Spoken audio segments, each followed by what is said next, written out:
Sarah stood in the hallway of their new house at 11:47 at night, staring at the basement door that she knew for certain had been locked from the inside just 20 minutes earlier when she and Michael had done their final walkthrough before bed. And now the door stood open, approximately 6 inches, with the brass handle turned completely to the left in the unlocked position. The hallway was dark, except for the glow from the nightlight they'd plugged in near the bathroom, and the air coming from the basement carried that particular smell of old concrete and settled dust that vintage houses hold in their bones. And she found herself looking at the security camera they'd mounted in the corner of the ceiling earlier that afternoon, its small red recording light blinking steadily in the shadows. Michael had insisted on installing the cameras immediately, even before unpacking most of their boxes, because the real estate agent had mentioned that the previous owners had lived here for 43 years before moving to assisted living, and there was something about the way she'd said it that made them both want documentation of their first nights in this space. The door had been locked. Sarah was absolutely certain of this detail, because she tested the handle herself and felt the deadbolt's resistance. And yet now it hung open, as if someone had simply turned the lock and pulled. Nothing in that room should have been able to move. Sarah and Michael Chen had closed on the house 6 days earlier, a 1940s 2-story colonial in a quiet suburb of Portland where the streets still had their original oak trees, and most of the neighbors had lived in their homes for decades. They were both in their early 30s, Michael working as a software engineer for a company downtown, and Sarah teaching high school English, and this was their first house purchase after years of renting apartments where they couldn't paint the walls or install anything permanent. The house had good bones, as the inspector kept saying during the walkthrough. Original hardwood floors that creaked in familiar places, large windows that let in afternoon light, and a basement that had been partially finished by the previous owners with wood paneling on the walls and a small workshop area in the back corner. They'd spent the entire day moving boxes and furniture, arranging their bedroom first because that felt like establishing home base. And by evening, they were exhausted in that satisfying way that comes from physical labor toward a meaningful goal. The basement door was at the end of the first-floor hallway, positioned between the kitchen and the living room, and they'd noticed during the inspection that it had both a standard handle lock and an old-fashioned sliding bolt that could only be engaged from the basement side, which the inspector had noted as unusual but not concerning. But something in their home felt slightly off. The first strange thing happened around 9:30 that evening when Sarah was unpacking kitchen boxes and heard what sounded like footsteps on the basement stairs, slow and deliberate, ascending toward the door she knew was locked. She'd called out to Michael, thinking he'd gone down there without mentioning it, but he appeared from the living room with a confused expression, asking what she needed, and when she explained what she'd heard, he suggested it was probably the house settling, or perhaps the old furnace kicking on with sounds traveling through the ductwork in ways they weren't familiar with yet.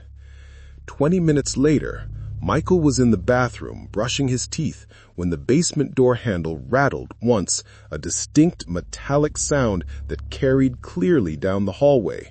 And when he went to investigate, he found the door still locked, with the handle stationary and no explanation for what had caused the noise. They looked at each other with that expression couples develop when something unusual happens, but neither wants to be the first to suggest it might be concerning. And Sarah had made a joke about old houses having personalities, while Michael double-checked that both locks on the door were properly engaged. Around 11:15, they'd done a final walkthrough of the first floor before heading upstairs to bed, and Sarah had specifically tested the basement door one more time, finding it secure with the deadbolt thrown and the handle refusing to turn. And then it happened again. only louder. At 11:47, Sarah had come back downstairs to get a glass of water from the kitchen, moving quietly through the dark house because Michael had already fallen asleep upstairs. And as she passed through the hallway, she noticed immediately that the basement door was open, with cool air drifting up from below, and the distinct feeling that something had changed in the house's atmosphere. She stood there for a long moment with her hand on the light switch, her mind trying to process how a door that had been locked from both sides could now be standing open without anyone having physically unlocked it. And she found herself looking up at the security camera they'd installed, wondering if it had captured whatever had happened in this hallway while she was upstairs. She pulled out her phone and opened the security app they'd set up that afternoon, navigating to the hallway camera's live feed, which showed her standing there in real time looking at her phone. And then she switched to the recorded footage and scrolled back to 11:30. Her heart beating faster than it should for someone simply reviewing camera footage. The timestamp showed 11:32 when she and Michael had walked past the door on their way upstairs, both visible in frame, the door clearly closed and locked behind them as they moved out of view toward the staircase.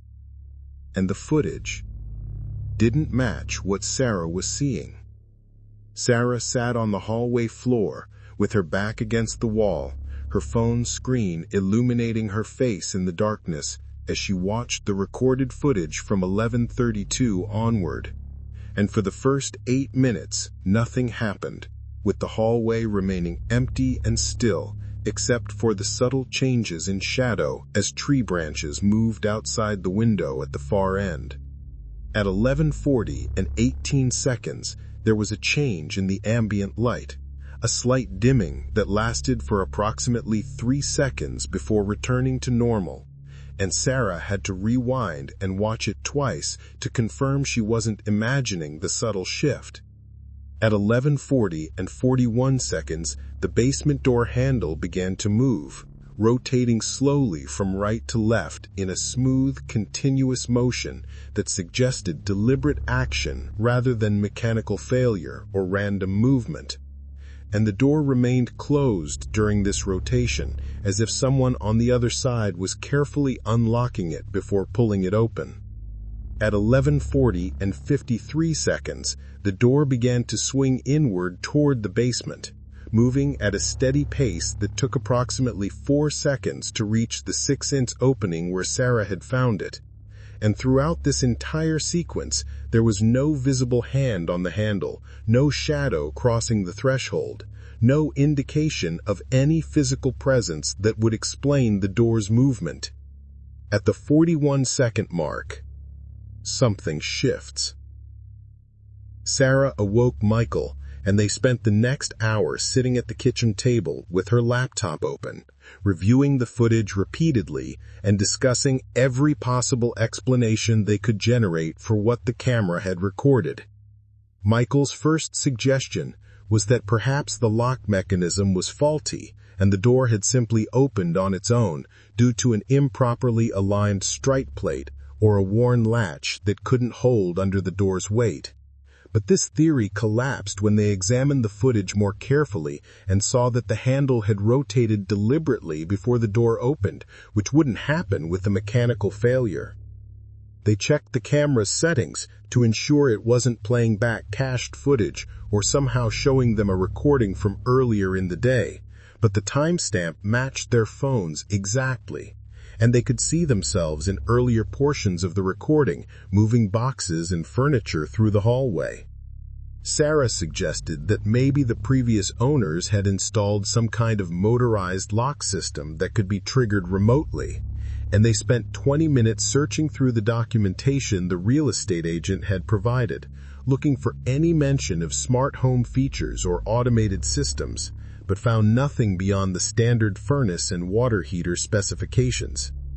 Michael went down to the basement with a flashlight and examined the door from the other side, finding the old sliding bolt lock disengaged and hanging loose on its mounting, which seemed impossible because that bolt could only be moved by someone physically present in the basement. But the timeline didn't make sense. When they returned to reviewing the footage with more careful attention to detail, Sarah noticed something they'd both missed in their initial viewing: a subtle visual distortion that appeared in the lower right corner of the frame at exactly 11:40 and 38 seconds, 3 seconds before the door handle began to rotate. The distortion was difficult to describe, not quite a shadow and not quite a blur, but rather an area where the camera seemed to have trouble rendering the image clearly, as if something was interfering with the sensor or lens in a way that created a small pocket of visual uncertainty. Michael enhanced this section of the video using the app's built-in tools, increasing the contrast and brightness to see if more detail would emerge. And what they saw made them both go quiet for a long moment. Within the distortion there was a shape, vague and indistinct but definitely present, that appeared to be roughly the size and proportion of a human hand reaching toward the door handle. And as the handle began to rotate, the shape seemed to move with it, maintaining contact with the brass fixture, even though no solid form was actually visible in the recording. The hand, or whatever it was, remained present throughout the door's opening, and then at 11:40 and 57 seconds, it simply faded from the frame, the distortion dissipating like smoke until the hallway appeared normal again, with only the open door as evidence that anything had happened. What it reached for is still unknown. Neither of them slept well that night, and at 6:30 the next morning, when natural light was filling the house and making everything feel more rational, Michael went back down to the basement to look around more thoroughly while Sarah made coffee and tried to process what they had witnessed on camera. He called her down 15 minutes later, his voice tight with something she couldn't quite identify, and she found him standing in the workshop area at the back of the basement holding a small wooden box he'd found on one of the shelves. Inside the box were photographs, dozens of them, showing the house at various stages over the decades, with different furniture arrangements and seasonal decorations, and in many of the photos there was an elderly woman who appeared consistently across different time periods, aging gradually from middle-aged to quite old in the progression of images. Michael flipped to a photo near the bottom of the stack, one that showed the woman standing in their hallway, and Sarah felt her skin prickle because the woman was positioned almost exactly where the visual distortion had appeared in last night's footage, with her hand resting on the basement door handle in a gesture that seemed both casual and possessive. On the back of the photo, written in careful cursive, were the words, "My favorite spot, Alice, 1983. And beneath the box on the shelf was a small brass nameplate that read, Alice Morrison, 1931 to 2019. Who? Over the following week, Sarah and Michael installed additional cameras throughout the house, covering every hallway and room with overlapping fields of view, and they found themselves checking the recorded footage multiple times each day, even though nothing else unusual had happened since that first night. The basement door remained a source of tension, and they'd taken to leaving it propped open during the day, rather than keeping it closed, as if making the threshold less defined might somehow prevent whatever had happened from happening again. Sarah had researched Alice Morrison online and found an obituary from 2019 that mentioned she'd lived in the house for 43 years and had been a retired school teacher who volunteered at the local library. And there was something achingly ordinary about the details that made the whole situation feel more unsettling rather than less. Michael had noticed that certain lights in the house seemed to flicker at specific times, always between 11:30 and midnight. And he'd called an electrician who'd found nothing wrong with the wiring or breaker box that would explain the inconsistent power. They started hearing sounds in the night, Not dramatic or frightening sounds, but small domestic noises like footsteps on hardwood floors or the creak of a door hinge, and each time they would check the camera footage to find nothing visible moving through the spaces where the sounds seemed to originate. Their home hasn't felt the same since. Sarah spoke with their next-door neighbor, an older man named Robert, who'd lived on the street for 30 years, and he'd known Alice Morrison well enough to exchange pleasantries and occasional conversations about gardening and local politics. He mentioned that Alice had lived alone in the house for the last 15 years after her husband passed away, and that she'd been fiercely independent, right up until a fall on the basement stairs had convinced her children that assisted living was necessary for her safety. The basement, Robert said, had been Alice's domain, where she'd kept her late husband's workshop intact as a kind of memorial, and she'd spent hours down there organizing tools and maintaining the space, even though she never built anything herself. When Sarah mentioned the door opening on its own, Robert had given her a knowing look and said that old houses do strange things, that foundations settle and doors warp and locks fail in ways that seem mysterious until you understand the physics involved. But there was something in his tone that suggested he didn't entirely believe his own explanation. Michael had consulted with a home security expert who'd reviewed their camera footage and confirmed that there was no evidence of tampering or hacking, and the visual distortion they'd captured was unusual, but could potentially be explained by electromagnetic interference from nearby power lines or even cosmic ray strikes on the camera's sensor, though he admitted both explanations felt inadequate given the timing and location of the phenomenon. Some answers never appear on camera. 3 months have passed since their first night in the house, and Sarah and Michael have developed a relationship with the space that feels different from what they'd imagined when they signed the closing documents. They've learned to coexist with the small mysteries that seem to be woven into the house's fabric, the occasional unexplained sound, or the way certain rooms feel colder than others without any clear reason.